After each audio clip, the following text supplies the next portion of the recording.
Nasipana-vaozana ny totobato etsy Analakely mampitohy Ambatomena sy Analakely. Vokatry ny fiara-miasa eo amin'ny sehatra tsy miankina sy ny fanjakana izany asa izany satria ny vondrona Filatex no namatsy vola ny asa fanamboarana. Afaka araka izany ny olana mianjady ireo mpandeha. Fanampanazavana sy fanadidina nety namana Lova Ramanatsoa. Nasipana-vaozana ny totobato mampitohy Ambatomena sy Analakely. Fantatra nandritra lanonam-panokana izany fototrafitra zany io marainio fa mahatratra 400 tapitrisa ariary ny vola nentina nanatanterahana ny asa fanamboarana ity sy totobato ity ka ny vondrona Filatex ny topokevitra tamin'izany. Pirofo ny fahombiazan'ny fiara-miasa eo amin'ny sehatra tsy miankina sy ny fanjakana izao asa totosa izao.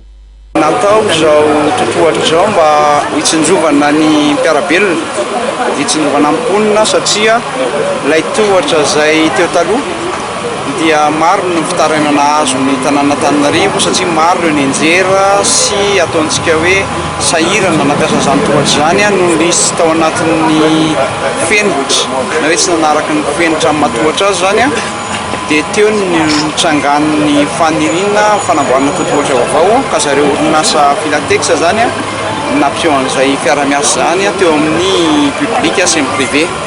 Vita soamantsara izy io ary saorana manokana ny rehetra, ny mponina, ny mpiara-miasa tamin'ny tanàn'Antananarivo, ny orinasa nanampy sy ny orinasa nanamboatra.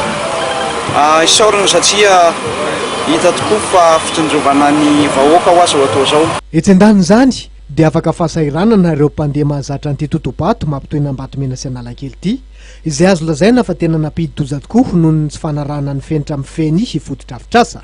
Mahafinaritra fa tika na mampijaly mihitsy ny taloha na miakatra be da be mijera maratra tahaka izany dia mba vita izy dia mba mahafinaritra ka ny olana tamin'io zany dia ohatrany izy mifanetinety kely dia izay no anina be da be mijera teo.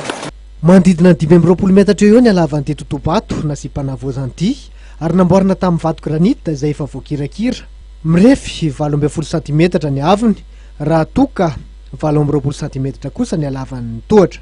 Nasiana arofana ihany koa ilay totohatra mba hitsinjovanareo mpandeha. Fantatra nandritra ny fotoana ihany koa fa nasiany groupe Filatex jiro mandeha amin'ny herin'ny masoandro ny tohatra mba hanazavana azy sy soroana ny mety tsy fisian'ny fandriam-pahalemana.